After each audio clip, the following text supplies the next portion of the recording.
విశ్వాసం గెలిచిన క్షణం.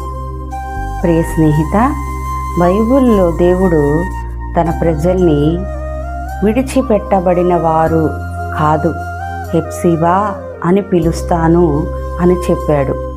హెప్సిబా అంటే నా ఆనందం నీలోనే ఉంది అని అర్థం. ఒక తోటమాలి దగ్గర పూల తోట ఉంది. తోటలో ఎన్నో పువ్వులు వికసించాయి.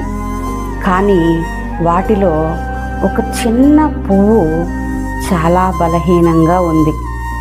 అందరూ దానిని చూసి ఇది వాడిపోతుంది, ఉపయోగం లేదు అని అన్నా ఆ తోటమాలి ప్రతి ఉదయం దాని దగ్గరకు వచ్చి నీళ్లు పోసి తన చేతులతో దాన్ని నెమ్మదిగా నిలబెట్టాడు.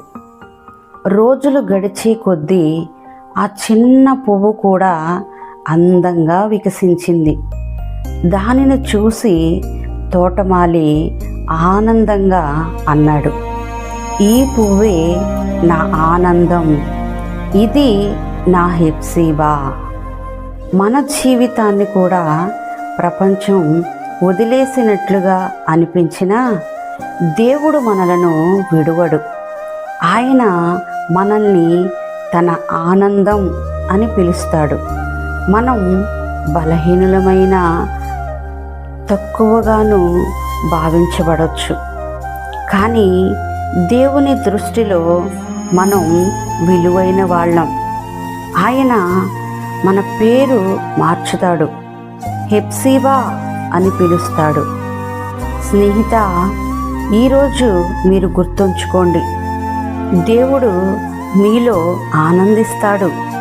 మీరు ఆయనకు విడిచిపెట్టబడిన వారు కాదు. మీరు దేవుని ప్రియమైన హెప్సిబా. యేసు నామమున ఆమేన్. దేవునికే మహిమ.